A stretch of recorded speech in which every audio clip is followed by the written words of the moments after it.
वादा करता हूं मुसलमान नौजवानों, बुजुर्गों, मेरी पर्दानशी बहनें, अब बहुत हो चुकी जी हुजूरी उनके दरबार में। अब हम में से भी कोई युवा बैठना चाहिए सरकार में, कि मुसलमान गरम मसाला नहीं है, इसको गरम मसाला ना समझा जाए। मुसलमान जाग उठा है बिहार का। अच्छा बात जब भी कोई आए तो अपनी जुबान से बोलते वक्त ये कहो कि बड़े साहब के दिमाग में ये ख्याल आया, छोटे साहब के दिमाग में ये ख्याल आया, तुम सब बद दिमाग बनकर सिर्फ राजनीति करो। इस लीडरशिप को, मुसलमानों की खासकर लीडरशिप को हाशिए पे पहुंचाने का काम इन सरकारों ने किया। अगर आप डॉक्टर हैं तो आप जब ऑपरेशन कर रहे हैं पेशेंट का, तो आप ये मत देखिए कि पेशेंट हिंदू है कि मुसलमान है, क्रिमिनल है कि गुंडा है।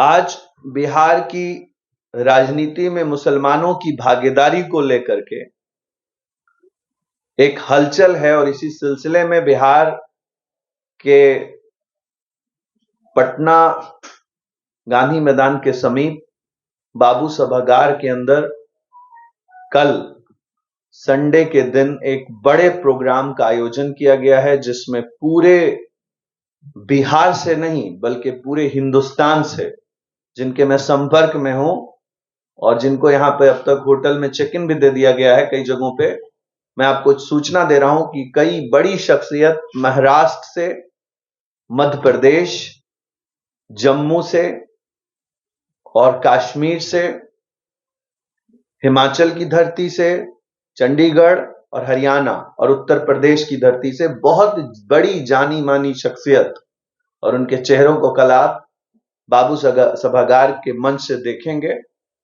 और सबसे बड़ी बात, इस बदलाव में कई बड़े उलमाए दीन भी कल मंच पे मौजूद होंगे।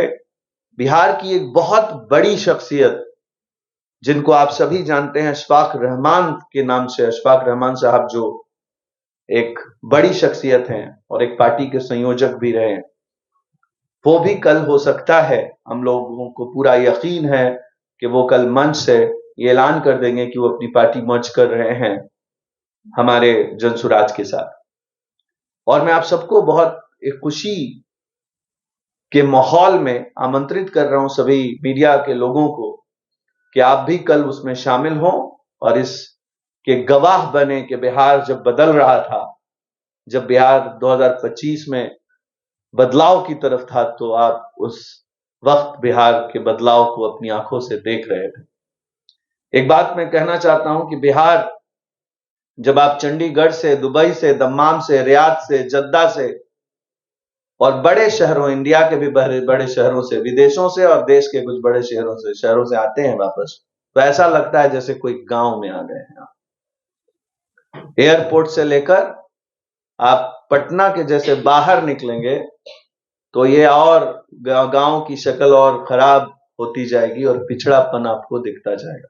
पूरे बिहार में सिर्फ एक पटना ही ऐसा शहर है जहां कुछ पढ़ी लिखी आबादी के साथ साथ मुझे ऐसा लगता है कि कुछ सक्षम लोग मौजूद हैं, और कुछ छोटे मोटे शहर जैसे भागलपुर, मुजफ्फरपुर और गया डिस्ट्रिक्ट में ऐसा कुछ देखने को मिलता है, जो चार अलग जिले हैं, लेकिन वो भी गुर्बत से पूरी तरह घिरे हुए हैं। इस बदलाव के नहीं का कारण आने वाली जो राजनीतिक सोच है, जो बिहार के साथ छलावा हुआ है, जो ठगी हुई है, उसी के मद्देनजर इस मंजरनामे को बुलाया गया है। और पहले के 4 बड़े बाबू सभागार की सभा से यह साबित हो चुका है कि बिहार बदलने जा रहा है 2025 में, और बिहार के इस बदलाव के गवाह बनने के लिए हम सभी बिहार के युवाओं को, बिहार के शिक्षित लोगों को, बिहार के मजदूरों को, उन मजलूमों को जिनके साथ जुल्म हो रहा है, वो बिहार के इस बदलाव में कल जरूर आए और शिरकत करें और इसके गवाह बने। पहले तो मेरी ये गुजारिश है आप सभी से। और बिहार में नीतीश कुमार को आगे बढ़ाने में नहीं कहा था, तो फिर आखिर इनको एक नई पार्टी बनाने की आवश्यकता क्या? बहुत अच्छा सवाल है। ऐसा बहुत लोग सोचते हैं, बहुत लोग पूछते हैं, और ये बार बार ये सवाल उठ रहा है कि नरेंद्र मोदी जी को प्रशांत किशोर जी ने लाया तो वो मुसलमानों के मसीहा कैसे हो सकते हैं। ये सवाल बार बार पूछा जा रहा है, और कहीं कहीं पे जवाब बहुत सारे लोगों की जुबान से, प्रशांत किशोर जी के बाद लोगों की जुबान से बहुत साफ होकर नहीं आया। तो मैं आपको इसका जवाब इस तरह देना चाहता हूं कि पहले हम सब समझें कि जो हमारे यहां सिखाया गया है धर्म निभाने के सिलसिले में, वो ये है कि अगर आप डॉक्टर हैं तो आप जब ऑपरेशन कर रहे हैं पेशेंट का, तो आप ये मत देखिए कि पेशेंट हिंदू है कि मुसलमान है, क्रिमिनल है कि गुंडा है, मवाली है कि शरीफ है, मौलवी साहब है कि पंडित जी हैं। ये बिना देखे आप उसके पेट का ऑपरेशन कर रहे हैं, अगर उसका दर्द ठीक कीजिए। आप जिस प्रोफेशन में हैं, आप उस प्रोफेशन के साथ ईमानदार रहिए। ये हमारा धर्म सिखाता है। रुक जाइए, मैं आपको पूरा जवाब नहीं दिया हूं। उसी प्रकार Prashant Kishor ji was a consultant on that time when he was doing this job under a company. He did a good performance, he performed there and एक बड़ा रिजल्ट लेकर के आए अपने आईपैक कंपनी या जो भी कंपनी के अंदर में वो उस वक्त काम कर रहे थे, उसके मुखिया के रूप में उन्होंने एक काम लिया, एक टेंडर लिया और बखूबी उसको निभाया। अब उन्होंने उस वक्त ये नहीं देखा कि सामने में नरेंद्र मोदी जी हैं, कि सामने में ममता जी हैं, कि सामने में अमरिंदर जी हैं पंजाब के, या सामने में आम आदमी पार्टी है अरविंद केजरीवाल की, सामने में हमारे नीतीश कुमार हैं बिहार के। उन्होंने ये सब कुछ नहीं देखा। वो एक प्रोफेशन का धर्म निभा रहे थे। लेकिन आप सब लोग बार बार जब मीडिया के लोग ये पूछते हैं कि ऐसा क्यों, तो मैं बार बार जवाब दे रहा हूं और हर मन से जवाब दे रहा हूं कि अपने प्रोफेशन में जिस तरह आप कैमरा लेकर यहां आए हैं, ईमानदारी से अपना धर्म निभा रहे हैं और ईमानदारी से अपनी तनख्वाह पा रहे हैं, उसी तरह से जिस इंसान ने पूरे प्रोजेक्ट को लिया हो, उसने अपना धर्म ईमानदारी से निभाया। He was not a leader on that time. He was a CEO of a company. He was working under a political consultancy के रूप में, पॉलिटिकल कंसल्टेंट के रूप में काम कर रहे थे। वो उस वक्त नेता नहीं थे।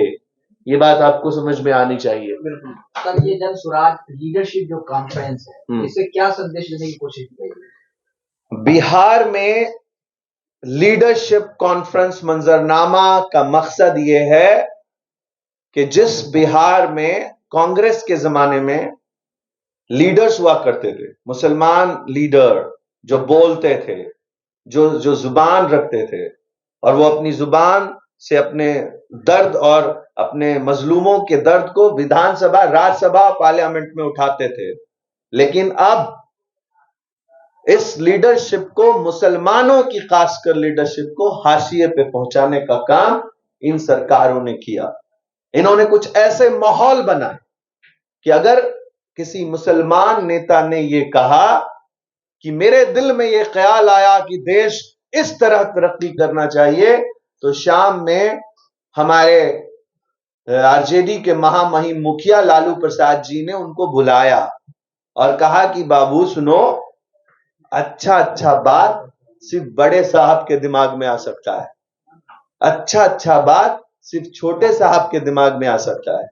अच्छा बात जब भी कोई आए तो अपनी जुबान से बोलते वक्त ये कहो कि बड़े साहब के दिमाग में ये ख्याल आया, छोटे साहब के दिमाग में ये ख्याल आया।